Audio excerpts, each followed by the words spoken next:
Ok, tôi nên mới chứ nào? Nên mình nói từ lòng chưa? Chỉ lúc nó nè, bé khen nó nè á, cho phong nhiều nhau trổ luôn tên nè, hoặc cho say nè, bé tụi mi nè, tụi nó tụi chỉ bên nè, tụi nó tụi chỉ nè, bé nhỏ cho một sản rồi nè,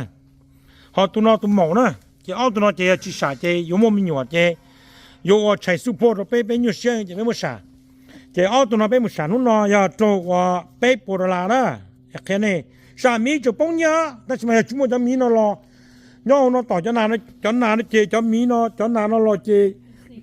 thiên na chê lo tới nó chê nó bên chạy tài đó chê lo gà tới chê nó chê gà hốc cá hốc chê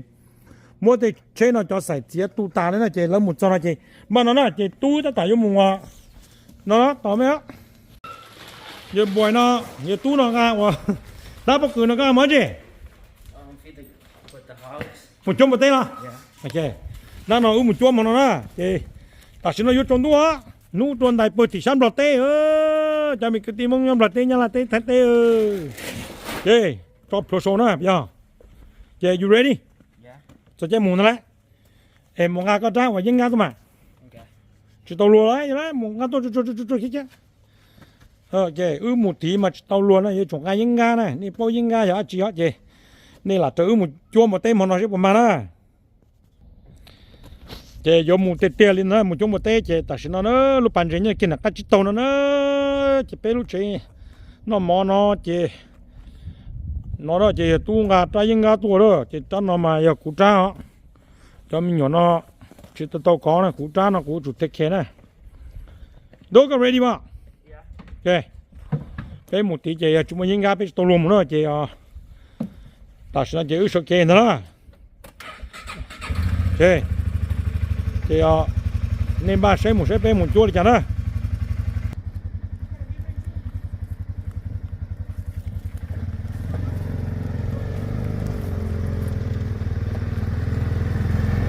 Đây, một cái đó. Mua rồi chị. Một cái. Một mà.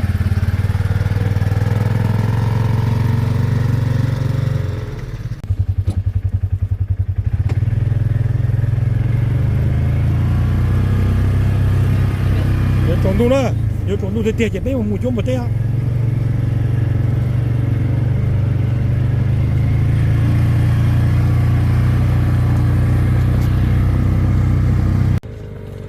Đó, tôi làm một chút một tí nữa.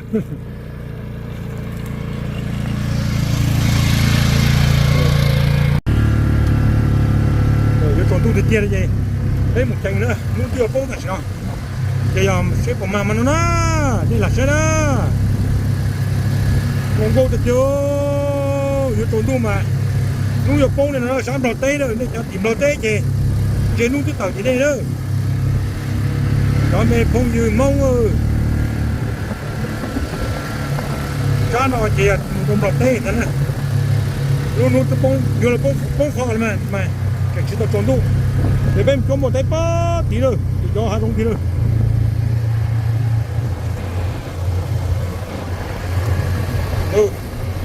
cái nó chỉ có tay của mà thôi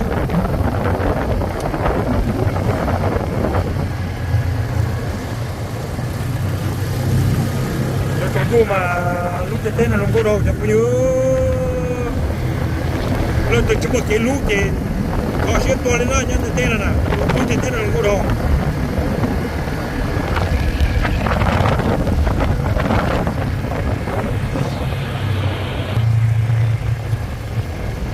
lo tôi đã lúc mà đây thiếu nữa, đây cho cái một chỗ một tay chỉ tôi nó thôi, trồng chung thì kia nuôi được cũng khó, đó chỉ có tay chỉ cái mình cá mình chỗ mình nông mình nào nông cũng có rồi, đây mình khai là nhiều một món nhiều chất cư đó, đây mình bỏ lại mình sẽ chất cư đó.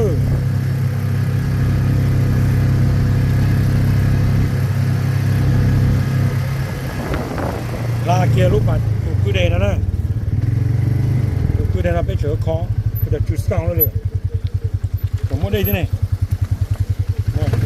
là kia là gì bà lô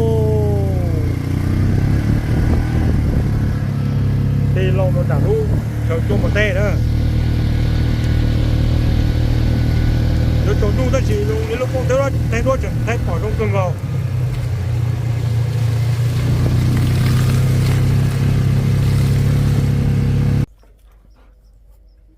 别看。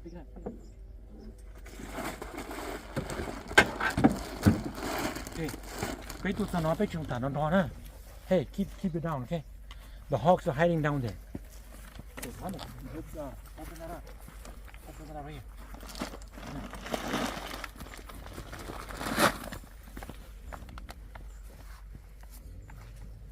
Open it.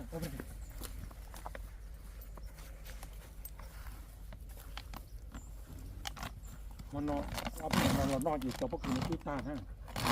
Để ưu nó bất kỳ gì đó.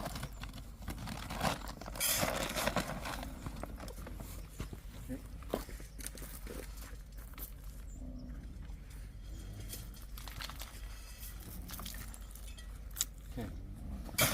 Thomas.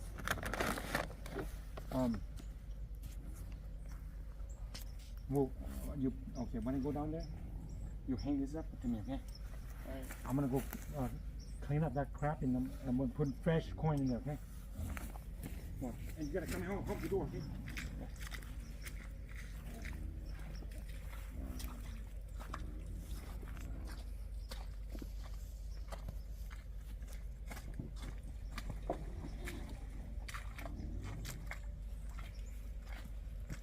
Name what they do.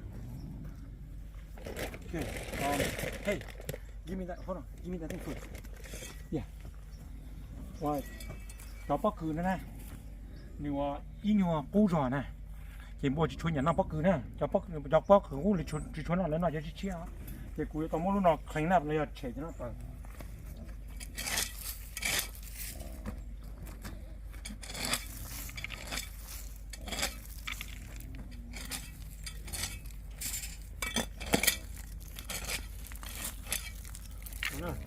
Có mua nó gì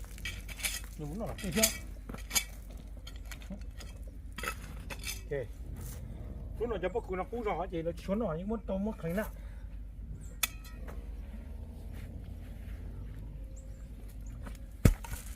nè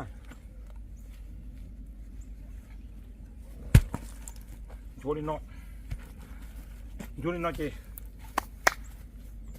cho bất cứ chia đâu nè như thế hay đó cho nó chị muốn thông vào nào như thế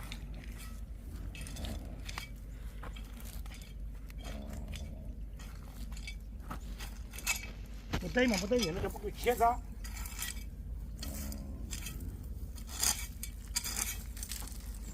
nó có phú vào này chị nhưng nó chị tức là nó cho chết là chắc này đi cho chứ không một tay này phong rồi ok trộn đủ kia nữa cho nhiệt gì nè đó chỉ cho lý cho nó ô liu ô tao nữa trộn đủ là chú cha cho cá mú nó cho là cho khó nó ok okay Thomas give me that okay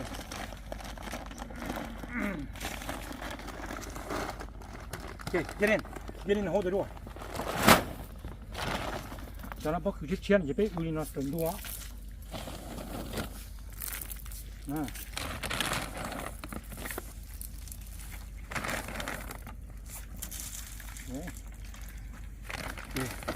không cần tàu thế cần nó lúc của to là thêm mà nè nhưng thì nó chỉ mà nó chỉ xuống chiếc kia thêm ra okay come here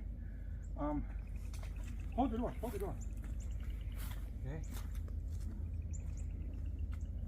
đầu nó nè you can pause a bit chắc cái tàu nào nó này thì mình muốn cho đồ tạm mà cho bất cứ có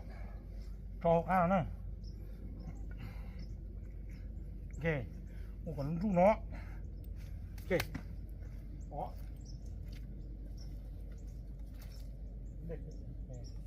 để nó mở nè ok không dạ được ok một cho nó được nữa stay back go out there ok thầu có cho lên là lúc hắn trong trái thì thế này nè thì mà nó chỉ tôi cứ bóc tôi cũng làm đầu chơi nó bóc cái chết ra mà nó đầu kia cái tiền nó khó đầu lúc khó nó lúc idea là lúc gì mà cần nó trò lúc này trò kia tôi chỉ chụp lại cái đá đau vòng nó đó ok tôi tổng là bút phố come on hey give me some liquid go back there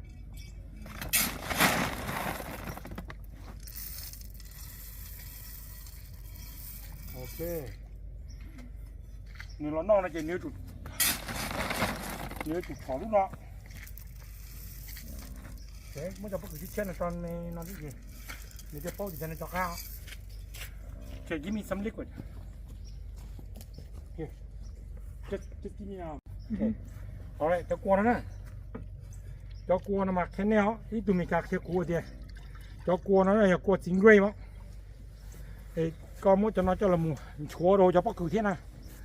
thì trừ đó chỉ trừ cho một tết cho là chó nữa ok chỗ kia nó lúc khó nó chỗ kia nữa chưa cá thì kia nữa chị món nó chị hình lo chị nấu bún đó one more yeah one more scoop ít đi chứ chó đi gì tao giờ chắn tôi cú mà cho nó hay nhỏ nó chỉ cú nó no chỉ muốn chỉ chuồn nhỏ na chứ cháu mua bò lo nó mà chứ mà xoay đi lưu xỉ tao nào cho mình chỉ nó khó nó rõ thì mỗi toàn gì lúc mà lúc chuột to này còn nó khó chưa cắt chập nữa ok thì vô nó xem nào thì qua thì nó qua cú mà thay chân nào cho nó chị cho lúa lò đá lò này trồng đủ rồi này chỉ chụp bỏ này xem nó té cái gì tụi chỉ chơi nhau kiểu cá nó nhau kiểu nó này thì giờ này nó non nó chỉ đào bông đá thì cũng tua sẵn đặt thay cái này bỏ lúc khó lúc trong ngoài lúc non này thôi lúc trong ngoài cái gì chua mà này ta chỉ lúc nào giờ lò chỉ ta chỉ nó mà nó lò ở bên nó mà nó lò nữa chua kia nè mà nó chua kia đừng có này thì mà nó nếu chủ lo to lo léo nếu nó to là chuyện lo nó gì nếu chủ mua hỗ xứ đi nó mà nó này do mua trên đó kia đó thì nếu cháu nhiều gì nè rồi sẽ bỏ giờ mà nó bé họ uống một chén cơm ngô tay kia chỉ mà nó bé mà chút rồi thế nên là sao trốn đủ thế này ta sẽ trốn đủ kia này thì trong một tế này nhóc kia là nó nữa trong một tế nhá là họ trốn đủ là họ nó ít mà nó lo nữa lớn mà lên nhà nhóc nó xó xưa khó là chủ nó chỉ nhớ nó nhìn nhớ rồi trố đi nó chị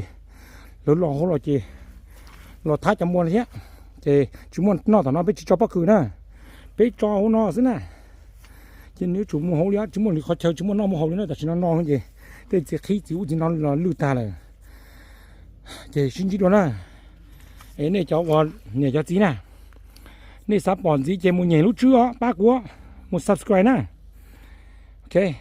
please subscribe so I can do more better videos and also thảo luận này sẽ được chế bé chỉ tới nè cho cái lò gì cho cái yo sẽ được có sẵn nhiều share của bao tiền nên cho nhau tỏ vào tàu chế cho nên cho chính hành tàu tù của là sinh thọ nè nó cụ tiểu mình tu có một chỗ một tên nó bé say mà vừa bé cho chắc kỳ thế giờ thảo luận này cũng khá cứng gồng mà bé có chỗ nữa cụ tiểu tàu cơ nên sớ của nên sớ của thì cũng chủ chế nên chỉ tàu sai nữa thì qua thọ nhảy lúc thứ ba thì tiền rồi thì qua rồi tao còn này giàu nhiều gì nó cái nhau này họ cho phong chơi nhau thông đủ này bây mong cả tôi xin lưu thế mua dinh một chỗ để bên một chế đó trồng đủ rồi à xin nó bên một chế kia tôi sẽ tự tăng thế này để nên giờ bên tụi Âu tụi nó bên tụi nó này bên tụi Âu này nó bên tụi chị Âu tụi nó chơi luôn nó này chế cũ tụi tôi chế tụi nó chế mua luôn trồng đủ hay tôi này trồng luôn đấy là trồng nó nữa một chỗ nữa để mà bài nữa mà nó chút cả mà nữa nó lúc ba nữa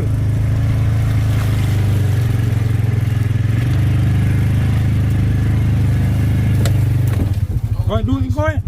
đông hơn mà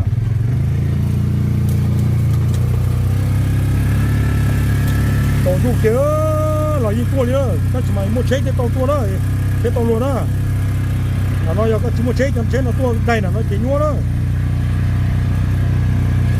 đó thì chế chưa dễ đó một cái tàu mình chế giờ đi này cổ là thì đó tàu tu ô nhớ trong ô để chả mông đó chỉ đi mông nhá nhà là tê ô thái tê ô đó cho cú nào mới cho nhau phá mát tê nhá để nhá là mà cho chúng nó thì chấm rồi này họ cho tay này chờ đó nên tôi xây pe mông mì cà chua và một tê này cho mông thái tê này cho cái mông nên thái tê để pe xin gì hả tàu tu cho tê một chế đó